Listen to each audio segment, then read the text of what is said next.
നിയന്ത്രണം അങ്ങനെ കടുത്ത നിയന്ത്രണമൊന്നുമില്ല. സഭയിൽ വരുന്ന ആളുകൾക്ക് വരികയും ചെയ്യാം, കാര്യങ്ങളെല്ലാം പങ്കെടുക്കുകയും ചെയ്യാം. പക്ഷേ അതിനകത്ത് ഒരു റീസണബിൾ ആയിട്ടുള്ള നിയന്ത്രണം വേണമെന്നുള്ളതാണ്. അത് അവിടെ വരുന്ന ആളുകൾക്ക്, ബഹുജനങ്ങൾക്ക് ആർക്കും ഒരു വിഷമമില്ലാത്ത രൂപത്തിൽ നമ്മളത് മാനേജ് ചെയ്യുകയും ചെയ്യും.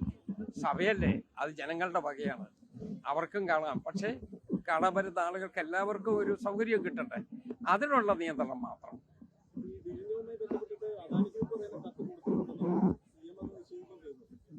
എങ്ങനെ കത്ത് കൊടുത്തു? മുഖ്യമന്ത്രി അത് നിയമസഭ തന്നെ പറഞ്ഞല്ലോ. കേരള ഗവൺമെന്റ് അറിയണം, ഇന്ത്യ ഗവൺമെന്റ് അറിയണം.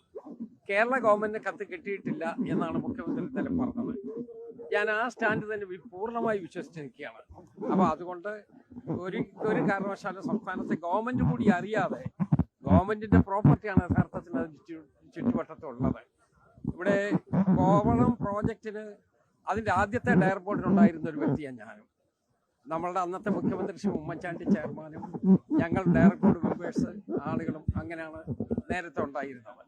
അതിന്റെ ചില നിബന്ധനകളുണ്ട്. ആ നിബന്ധനകൾ അനുസരിച്ച് കാര്യങ്ങൾ മുന്നോട്ട് പോകണം. അതിനൊരു അണ്ടർസ്റ്റാൻഡിംഗ് ഉണ്ട്. കാരണം ഈ ഭൂമി അന്യാധീനപ്പെട്ടു പോകരുത്. അത് പോകാതിരിക്കുന്നതിന് വേണ്ടിയാണ് മുഖ്യമന്ത്രി പറഞ്ഞത് അത് സംസ്ഥാന ഗവൺമെന്റ് അറിയണം, അതോടൊപ്പം ഇന്ത്യ ഗവൺമെന്റും അറിയണം. അത് രണ്ടും അറിഞ്ഞാണ് പോകുന്നു എന്ന് ആരും ഇതുവരെ പറഞ്ഞിട്ടില്ല. മുഖ്യമന്ത്രി പറഞ്ഞത് പൂർണ്ണമായി ഞാൻ വിശ്വസിക്കുകയും ചെയ്യണം.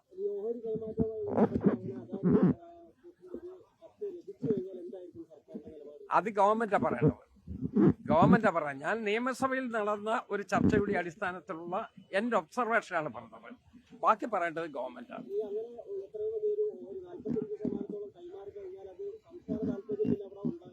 അതുകൊണ്ടാണല്ലോ മുഖ്യമന്ത്രി പറഞ്ഞത് സംസ്ഥാന ഗവൺമെന്റ് അറിയാതെ സാധ്യമല്ല എന്ന് പറഞ്ഞത്. അതിൽ നമുക്ക് അടിയുറച്ച് നിൽക്കാം. കാരണം ഒരു കാലഘട്ടത്തിൽ നമ്മൾ ഭൂമി കൊടുക്കുക, അതിൻ്റെ ഒരു പർപ്പസിന് വേണ്ടിയാണ് കൊടുക്കുന്നത്. കുറച്ച് കഴിയുമ്പോൾ ആ പർപ്പസ് മാറി ആ ഭൂമി അവരുടെ കയ്യിൽ മാത്രമായി മാറുന്ന ഒരു അന്തരീക്ഷത്തെക്കുറിച്ച് ആലോചിക്കാനേ കഴിയില്ല. അങ്ങനെ ചില പ്രോജക്റ്റുകൾ കേരളത്തിലുണ്ട്. ഞാൻ അതൊന്നും ഇപ്പോൾ വിശദീകരിക്കുന്നില്ല. കാരണം കൂടുതൽ കോൺട്രവേഴ്സി ഉണ്ടാക്കുന്നതല്ലല്ലോ നമ്മളുടെ ജോലി.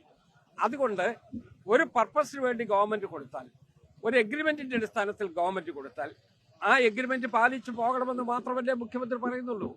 അത് കേരളത്തിന്റെ താല്പര്യം സംരക്ഷിക്കുന്നതിന് വേണ്ടി അദ്ദേഹം എടുത്ത നിലപാടായിട്ടാണ് ഞാൻ മനസ്സിലാക്കുന്നത്.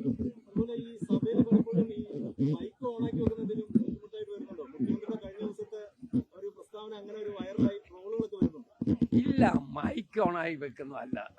ആ മൈക്ക് ഇത് വളരെ പവർഫുൾ മൈക്കാണ്. അപ്പൊ അതുകൊണ്ട് അതൊക്കെ ചിലപ്പോൾ കേട്ടുന്നിരിക്കും. പക്ഷെ റെക്കോർഡിൽ വരുന്നത് എന്താണെന്നുള്ള പ്രശ്നം. നിയമസഭയ്ക്കകത്ത് ഒരു സീറ്റ് മാറിയിരുന്ന ഒരാൾ പ്രസംഗിച്ചാൽ പോലും അവരുടെ പ്രസംഗം റെക്കോർഡിൽ വരികയില്ല. അവരിരിക്കേണ്ട സ്ഥലത്ത് ഇരുന്ന് സംസാരിച്ചെങ്കിൽ മാത്രമേ അതിനൊക്കെ റെക്കോർഡിൽ വരുള്ളൂ.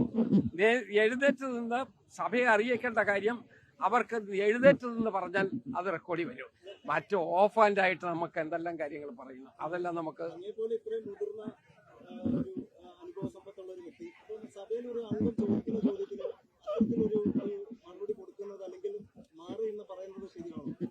എങ്ങനെ ഏത് അല്ല, മുഖ്യമന്ത്രി അത് വിശദീകരിച്ചു കഴിഞ്ഞല്ലോ. ആ വിശദീകരണത്തിന്റെ പുറത്ത് പിന്നെ എന്തിനാ ഞാനൊരു ഫർദർ വിശദീകരണത്തിന് പോകുന്നത്? അതിന്റെ ആവശ്യമില്ല. മുഖ്യമന്ത്രി പറഞ്ഞതോടുകൂടി അത് അവസാനിച്ചു. മാത്രമല്ല അത് റെക്കോർഡിലില്ല. നിയമസഭയുടെ റെക്കോർഡിലുള്ള ഒരു കാര്യത്തെക്കുറിച്ച് ഞാൻ അഭിപ്രായം പറഞ്ഞാൽ പോരെ? അത് റെക്കോർഡിലും ഇല്ല. പിന്നെ അതിനകത്ത് എന്തിനാണ് ഞാൻ ഫർദറായിട്ട് കാര്യങ്ങൾ പറഞ്ഞ് വഷളാക്കാൻ ശ്രമിക്കുന്നത്?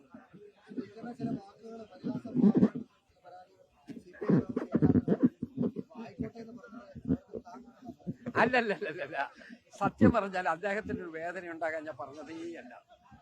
അദ്ദേഹത്തിന് ഞാനൊന്ന് പ്രോത്സാഹിപ്പിച്ചതാണ്. അദ്ദേഹത്തിന് അത് അറിയുകയും ചെയ്യാം. ഇന്നലെ ശ്രീ രാജനും ഞാനുമായിട്ട് വളരെ വിശദമായിട്ട് സംസാരിച്ചു. നിങ്ങൾ ഈ പറയുന്ന ഒരു പരാതി അദ്ദേഹത്തിനില്ല. ഞാൻ അദ്ദേഹമായിട്ട് വിശദമായിട്ട് സംസാരിച്ചു. ഒരു കാര്യത്തിൽ കൂടി എനിക്കൊരു വിശദീകരണം നൽകണമെന്നുണ്ട്.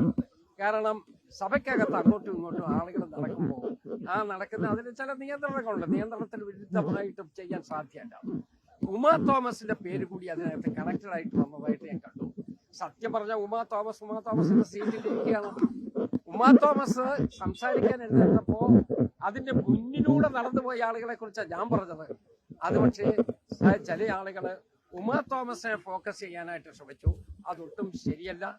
ഏറ്റവും നല്ല അംഗങ്ങളിൽ ഒരാളാണ് ഉമാ തോമസ് എന്ന് എനിക്ക് തന്നെ ബോധ്യപ്പെട്ടിട്ടുമുണ്ട്.